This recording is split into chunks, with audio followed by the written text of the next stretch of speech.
আইসিসির কাছে যে ইমেলটা পাঠিয়েছি সেটি হচ্ছে আমাদের সাকিব ভাইকে যাতে শেষ টেস্ট ম্যাচ বাংলাদেশে খেলানো হয়। সাকিব আল হাসানের জন্যই পুরো পৃথিবী বাংলাদেশ নামক দেশকে চিনেছে। তার এত অর্জন, তিনি শুধুমাত্র নিজের জন্য না, পুরো বাংলাদেশের জন্য তিনি তার শেষ ইচ্ছা মিরপুরে এসে খেলবেন, এটাই হচ্ছে আমাদের মূল দাবি। আমাদের সাকিব ভাই পুরো বাংলাকে, পুরো পৃথিবীকে বলে যে তার যে সমর্থক গোষ্ঠী রয়েছে সেটি পৃথিবীর সেরা সমর্থক গোষ্ঠী। তারই ইয়াতে আমরা আইসিসির কাছে যে ইমেলটা পাঠিয়েছি সেটি হচ্ছে আমাদের সাকিব ভাইকে যাতে শেষ টেস্ট ম্যাচ বাংলাদেশে খেলানো হয়, সেই মূল লক্ষ্যে আমরা এগোচ্ছি।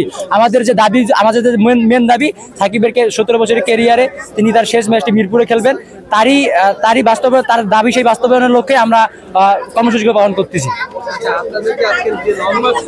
জি জি জি আসলে আমাদের যে দাবিটা ছিল লং মার্চ দাবি, সেটা মূলত কোনো রাজনৈতিক দাবি না। এটা হচ্ছে আমাদের সাকিব ভাইয়ের প্রতি যে ভালোবাসা, সেই ভালোবাসার প্রতি থেকে আমরা এখানে এসেছি।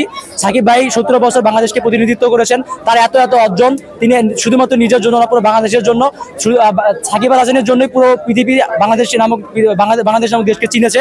তার শেষ ইচ্ছা আমি মনে করি এটা যুক্তিসম্মত এবং বাস্তবসম্মত। তিনি তার শেষ ইচ্ছা মিরপুরে এসে খেলবেন, এটাই হচ্ছে আমাদের মূল দাবি। তিনি মিরপুরে এসে না খেলা পর্যন্ত এই সিরিজ কমপ্লিট হবে না, এটি স্থগিত থাকবে ইনশাআল্লাহ।